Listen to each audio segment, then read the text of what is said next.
네, 안녕하십니까. 여러분들의 백만장자입니다. 사랑합니다, 여러분. 분위기가 좋고 좋은 소식이 나오다 보니까 제가 생각할 때는 겹호재 계속 좋은 소식이 추가로 나오는 것 같습니다. 자, 지금 외신에서도 많이 떴지만 일단 국내 소식, 국내 언론으로 떴기 때문에 제가 이 소식 여러분들에게 전달을 좀 해드리도록 하겠습니다. 자, 일단 헤럴드 경제에서 나온 소식이고요. 자, 중국의 미 반도체 첫 직접 제재에 삼성전자 이득, 7만 전자 넘어 8만 전자행 특급 열차 탑승 하나라는 소식으로 여러분들에게 전달을 좀 드리도록 하겠습니다. 자, 요 그림 하나로 모든 게 다 대변이 되지 않을까 생각합니다. 중국이 미국의 마이크론을 땅 때리니까 그 위에 삼성전자가 딱 있죠. 그림 하나로 모든 걸 대변하는 것 같은데, 저는 개인적으로 중국 정부가 미국의 마이크론, 미국 기업을 제재하는 거 그냥 겁만 주고 엄포만 놓고 행동으로는 옮기지 않을 것이다 라고 생각을 했어요. 왜냐, 미국에서 뭐 여러 가지 이런 이야기도 나오고 해서 또 조금 있으면 또 협상도 하거든요. 무역 대표끼리 또 만나기도 해서 이 정도까지는 안 갈 거라고 생각을 했는데, 중국이 미국의 마이크론을 이제 본격적으로 제재를 가했습니다, 여러분. 그리고 그것도 마이크론을 딱 표적으로 삼아서 제재를 가했어요. 자, 이 부분에 대해서 제가 하나하나 좀 풀어가지고 설명을 여러분들에게 또 좀 드리도록 하겠습니다. 중국 당국이 세계 3위이자 미국 최대 메모리 반도체 기업인 마이크론 제품에서 상대적으로 심각한 이 사이버 보안 위험이 발견됐다면서 구매 금지 방침을 밝혔습니다. 뭐 말도 안 되는 이야기죠. 무슨 뭐 심각한 사이버 보안 위험이 어디 있어요? 이때까지 잘 해놓고서.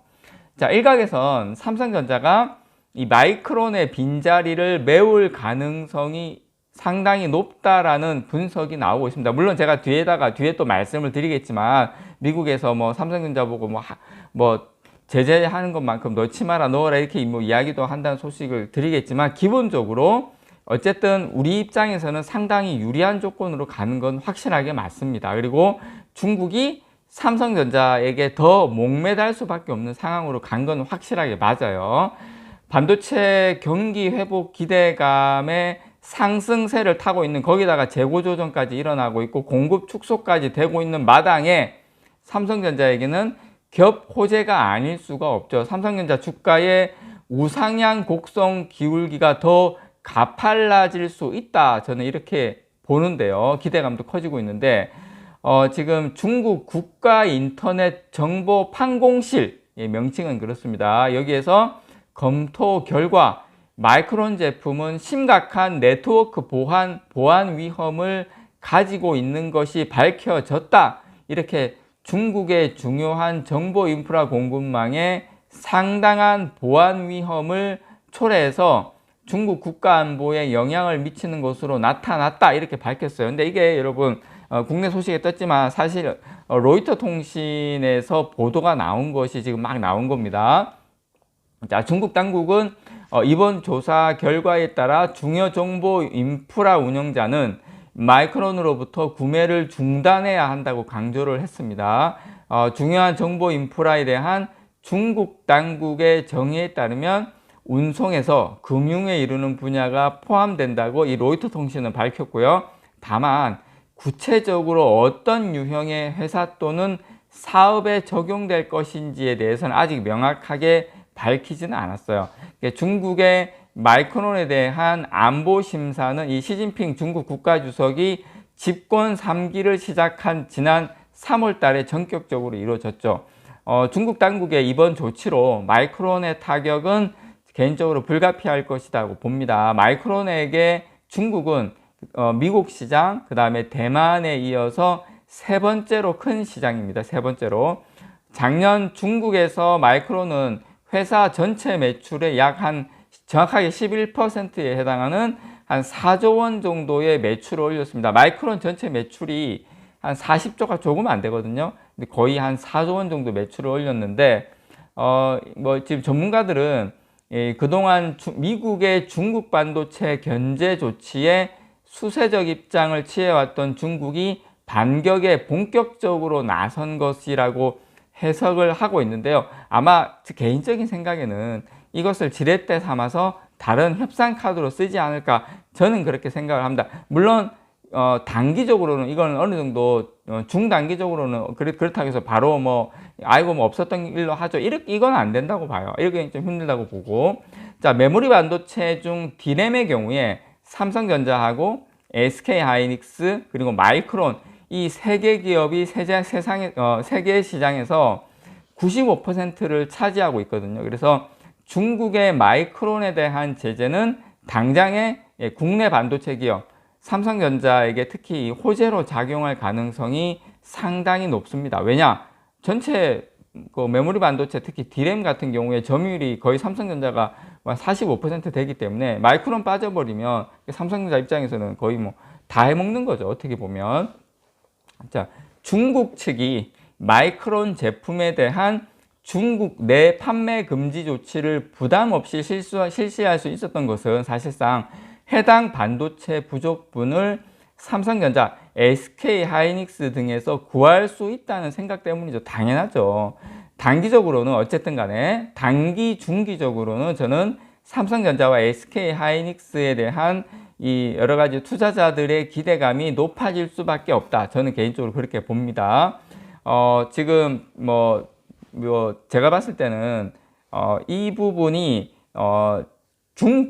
중기적으로 삼성전자하고 SK하이닉스 등 국내 반도체 기업에게 또 한편으로는 약간 마이크론 제재가 부담으로 작용할 수 있다는 목소리는 있어요, 분명히.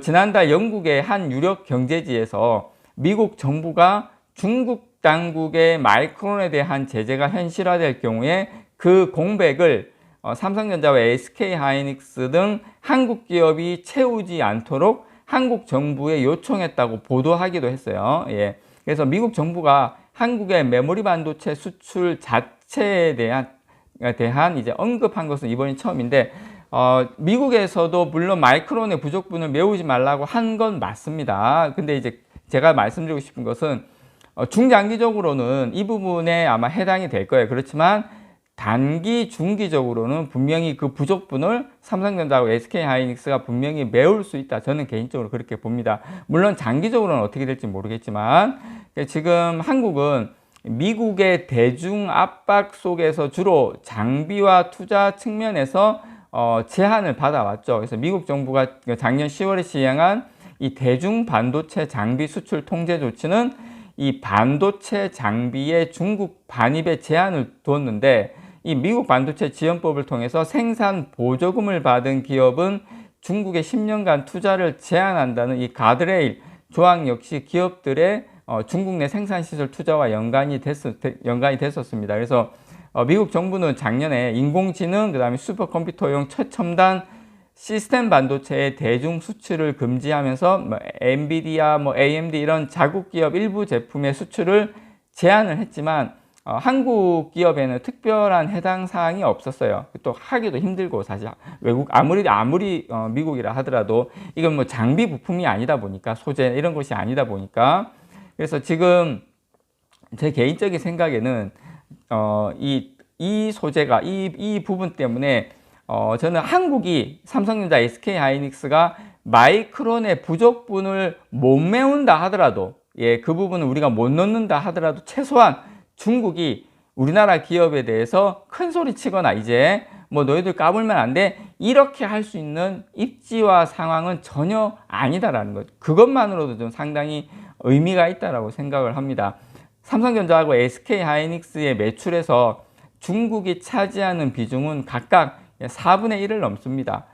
최악의 경우, 최악의 시나리오를 감안한다 하더라도 중국이 이제 우리나라 반도체에 대해서 뭐 빗장을 잠그거나 뭐 큰 소리를 치거나 이제 이럴 가능성은 마이크론을 저렇게 한 이상은 당분간은 없다라는 게 개인적으로 생각합니다.